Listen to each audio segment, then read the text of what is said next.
Hey everyone, welcome back. My name is Mac, and today we're taking a look at Elemental Blast in AoE. Specifically, should you be casting it, when does it actually matter, and why do some guides say you should be doing this while others say you shouldn't? There's been a ton of comments and talk recently about this, and I want to break down the why to help you understand the reasoning behind that. Because the answer isn't just a simple yes, cast it, or no, don't cast it. It depends entirely on the situation and scenarios you might find yourself in. And if you don't understand why you're doing it, you're probably going to do it wrong and end up losing damage overall instead of actually gaining it. Generally speaking, the quick answer is no, you should not be casting Elemental Blast in AoE. At 4 targets, Earthquake is your spender, and that's what you should be defaulting to most of the time. But, as I just mentioned, it's not necessarily that simple. There are specific scenarios where an Elemental Blast in AoE can be correct, but those have conditions attached to them, and those conditions matter a lot. But why even consider it in the first place, right? Elemental Blast is single target, Earthquake is multi-target. It seems pretty cut and dry, right? Well, Elemental Blast does something that Earthquake does not. It gives you a stat buff. Every time you cast it, you get a random secondary stat buff, being either Mastery, Crit, or Haste, and you can hold up to 3 of those stacks at once. Mastery is best by a pretty wide margin, Crit's pretty good, and Haste is fine but less impactful. The reason this even comes up is because a well-timed Elemental Blast with a good buff roll can be a net DPS gain over Earthquake, because that buff is amplifying everything else you're doing for the next 10 seconds, which includes all of your following Earthquakes. But on top of that, there's another layer, being that Elemental Blast, like all of our other spells, can also overload, and if it does that, you're getting an additional buff, which is generally what we're hoping for when we do this. So in a perfect world, we could get an overload proc with good buffs and then an aftershock proc to return all that Maelstrom, and then on that pull, we're going to be flying high. But the problem is, that is all chance. None of it is guaranteed, and that's where the risk comes into play.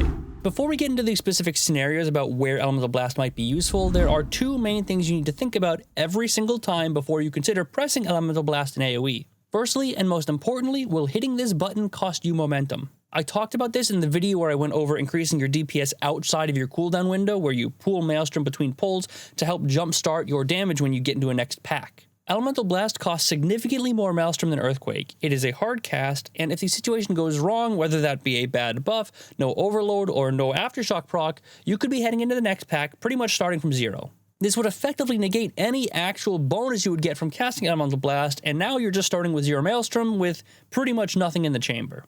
And that's the real danger if you do decide to do this without considering this, because it's not just did that one cast lose damage, but did that one cast gut the entire next 10 seconds of my rotation? But this isn't necessarily a deal breaker, because the other consideration to take into account is if you have something to recover if it does go poorly. This can be something like a Stormkeeper stack, a Tempest charge, high enough Maelstrom for an Earthquake cast, or anything that can be used as a recovery tool if something goes wrong. If you have that recovery tool, Elemental Blast is less risky, but the key word there is less. Even though it does mitigate some of the risks, there is still a chance you just get Omega unlucky, so make sure you have these considerations in your mind when you're thinking about pressing Elemental Blast in AoE. Now at this point, you're probably asking about, what about maintaining Elemental Blast buffs for AoE packs, and why do the guides suggest it if you're telling me not to necessarily bother? Well, the simple answer is that for most players, it's just not worth it. The idea makes sense on paper, where you cast Elemental Blast every 10 seconds or so to keep the stat buffs rolling, and everything you do in that window will be slightly stronger, but maintaining a buff mid-pack means that you are making a momentum decision every single time you press it. You need to know you have enough Maelstrom to spend, the recovery tools to get back quickly if it goes wrong, and enough pack left to make that buff actually matter. And you need to be reading that all in real time while you're also managing your Lightning Rod, Tempest stack, Stormkeeper charges, and everything else in your rotation.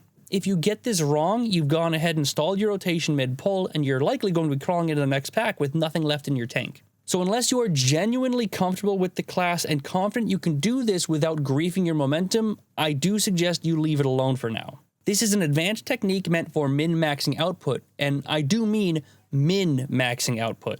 But if you're the kind of person like me who just heard that and thought, okay, so how do I do it anyways? That's literally what my Patreon is for. If you're looking to get the most min-max value out of the spec, I do offer one-on-one elemental coaching there, where we can dig into exactly this kind of stuff, or really whatever else you want to talk about.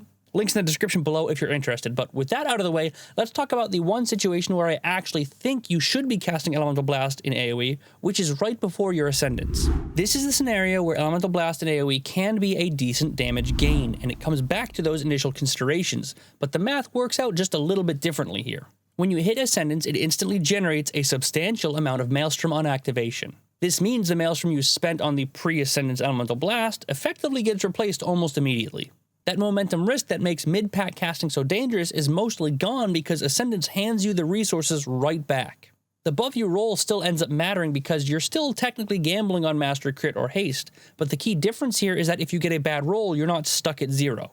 Ascendance is refilling your resources regardless of what buffs you get, so you're not left exposed in the same way you would be if you didn't have your cooldowns. You take the gamble of Elemental Blast, and Ascendance does a great job cleaning up, or rather mitigating a lot of that risk, and then you move on in your cooldown window with a nice 10-second buff. And if you hit the Mastery buff on that, then you are in for some fun. You're heading into your highest density burst window of your rotation with a buff that directly amplifies the thing that window is built around. Mastery increases your Elemental Overload proc chance and damage, and Ascendance is already cranking those overloads up to 75% bonus damage and guaranteeing extra overloads on Mastery affected spells. That all has the potential to be a massive gain in DPS, and practically speaking, the execution is pretty simplistic and straightforward.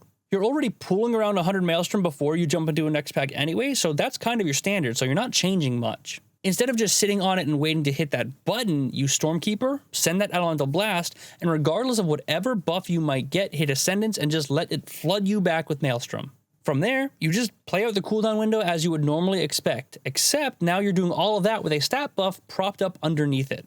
It's the lowest risk version of this play, and presents some real upside value with any buff you might get, although Mastery is obviously much more valuable. Not to mention, this is so much less disruptive since Ascendance does most of the recovery work for you. So ultimately, if you take one thing away from this video, it's not about sending Elemental Blast in AoE, it's about sending Elemental Blast before you press Ascendance. The risk is low, the potential upside is massive, and it outweighs what little risk it might impose. But to wrap this all up, at the end of the day, Elemental Blast in AoE is not something you just start weaving into your rotation because a guide mentioned it. Default to Earthquake, that is the right answer for the majority of players in the majority of situations. But if you want to push your output just a little further, sending an Elemental Blast right before Ascendance is the one place where the risk is low and the potential upside is real enough where I would probably suggest it.